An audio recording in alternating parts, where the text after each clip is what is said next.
Este é um gráfico mostrando a demografia de Miami em 2021, e é impressionante quando você olha para a população hispânica em comparação com outros grupos na região. Embora o número total de residentes latinos na Flórida ainda não tenha alcançado o da Califórnia e do Texas, a população da região metropolitana de Miami se expandiu em um ritmo incrivelmente rápido dos anos 1950 até os dias atuais, e grande parte desse crescimento se deve ao aumento dramático de latino-americanos. A cidade acabou se tornando uma América Latina nos Estados Unidos. Dentro de Miami, 51% da população da cidade nasceu no exterior, e estima-se que 66% dos seus residentes falam espanhol em casa. O idioma já se faz presente ao chegar ao Aeroporto Internacional de Miami. No rádio, as notícias locais são transmitidas em espanhol com sotaque cubano. Outdoors anunciam advogados de danos pessoais que falam espanhol, e programas de TV e cultos religiosos em espanhol passam na TV. Em várias lojas, restaurantes e Ubers, você é atendido primeiro em espanhol, às vezes exclusivamente.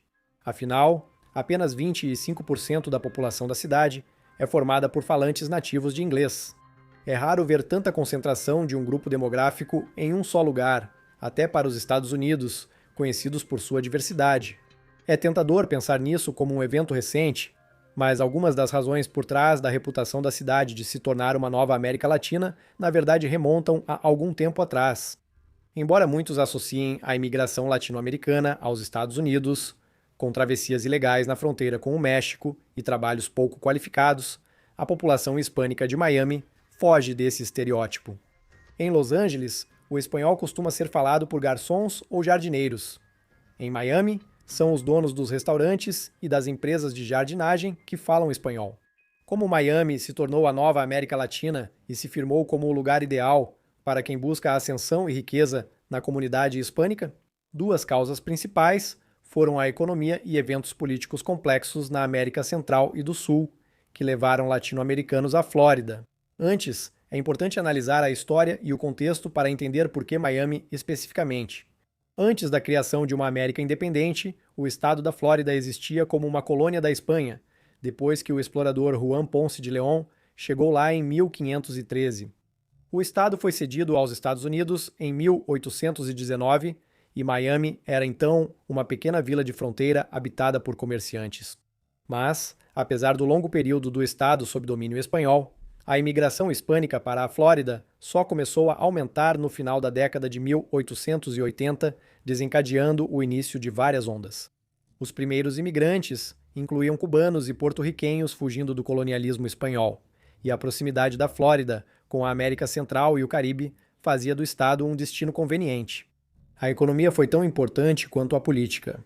O comércio entre as Índias Ocidentais Espanholas e a Flórida incentivou a migração de trabalhadores porto-riquenhos e dominicanos das plantações de açúcar, seguidos por cubanos, pois a Flórida também criou sua indústria de charutos. Os primeiros imigrantes, apesar de menos numerosos que hoje, criaram uma base linguística e cultural em Miami, tornando a cidade um importante ponto de entrada para os Estados Unidos, majoritariamente de língua inglesa. Como acontece com muitos casos de grupos de imigrantes étnicos ou linguísticos, os recém-chegados provavelmente vão se estabelecer primeiro em áreas onde comunidades semelhantes já vivem.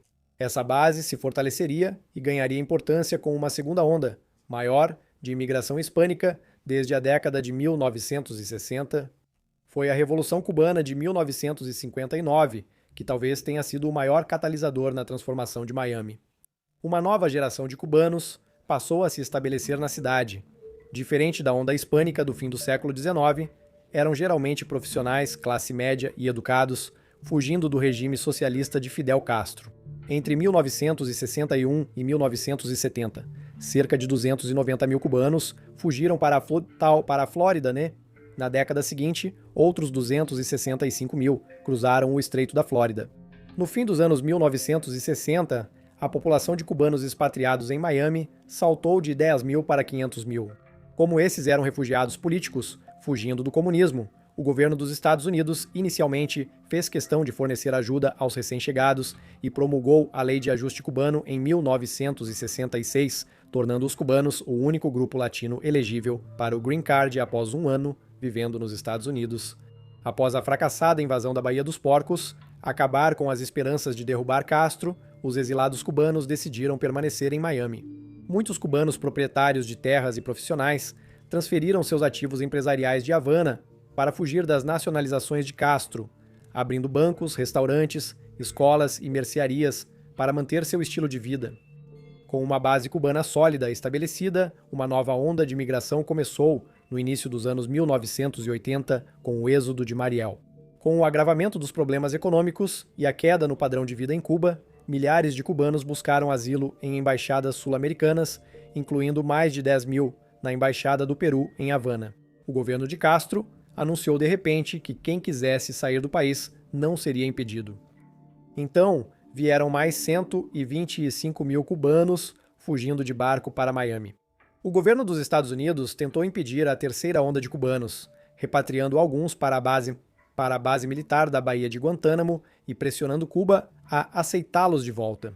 Brechas nas leis de asilo americanas obrigavam o governo a receber e processar os cubanos ao chegarem nos Estados Unidos. No final da década de 1980, a população de Miami já era composta por 26% de latino-americanos, sendo a maioria cubanos. Os exilados hispânicos em Miami não eram só refugiados cubanos. E à medida que a cidade se transformava em um enclave de língua espanhola em uma parte próxima do território continental dos Estados Unidos, ela começou a servir como um imã para outros grupos latino-americanos. Nicaragüenses, fugindo do governo marxista-sandinista e da guerra civil que se seguiu nas décadas de 1970 e 1980, também escolheram Miami como destino.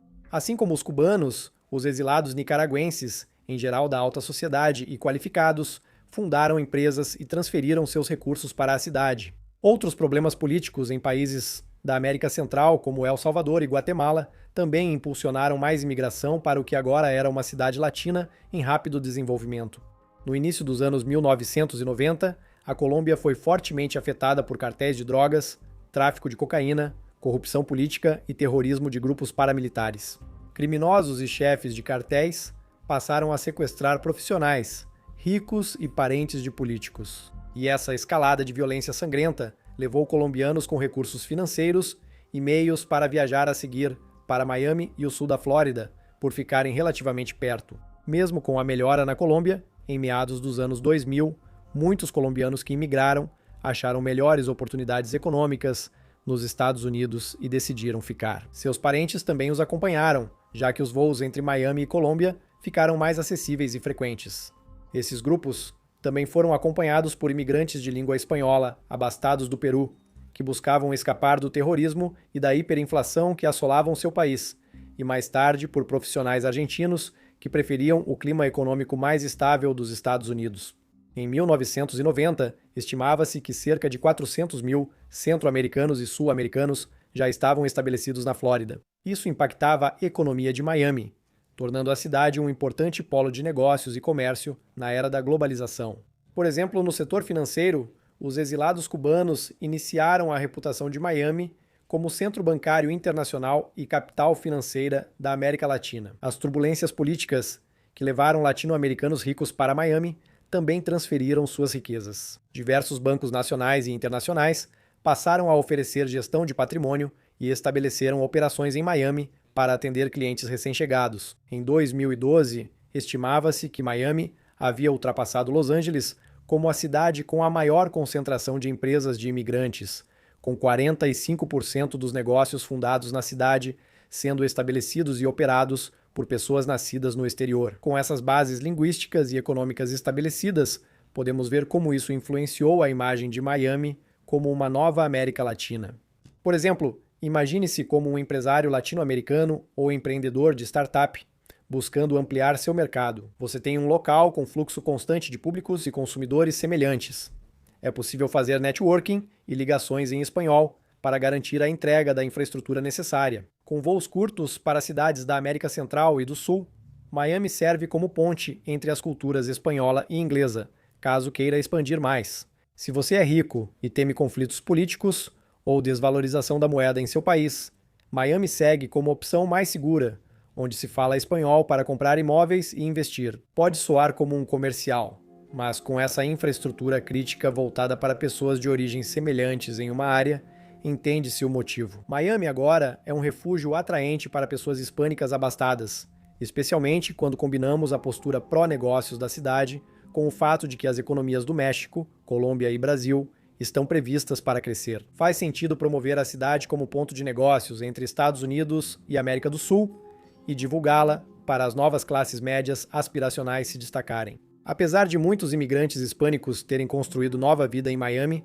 a situação nem sempre foi tranquila. Os residentes brancos, já existentes na cidade, às vezes se sentem ameaçados pelos novos imigrantes, com alguns optando por deixar a Flórida, enquanto as comissões do condado aprovaram leis declarando que a maior parte dos assuntos oficiais do governo deveria ser feita em inglês, embora isso tenha sido revogado em 1993. Alguns imigrantes latino-americanos trouxeram consigo os conflitos políticos e sociais dos quais haviam fugido. Em 1975, militantes cubanos fizeram mais de 30 ataques à bomba contra suspeitos de apoiar Castro e espiões comunistas. Na década de 1980, os cartéis de drogas colombianos usaram Miami como base para organizar suas atividades nos Estados Unidos, conduzindo tráfico ilegal de drogas e operações de lavagem de dinheiro através de bancos e imóveis de Miami, além de realizarem assassinatos violentos em locais públicos. Advogados criminais locais também ganhavam a vida defendendo suspeitos de tráfico de drogas, e esses casos colocaram Miami em destaque pelos motivos errados. Hoje, os residentes cubanos de Miami continuam a compor grande parte da elite cultural, econômica e política da cidade, com os colombianos vindo logo em seguida. Políticos fazem campanha em espanhol, prometendo influenciar a política dos Estados Unidos em relação aos países de origem ou ancestrais dos eleitores. Políticos americanos proeminentes como Marco Rubio cresceram dentro da comunidade latina de Miami, e Javier Soares,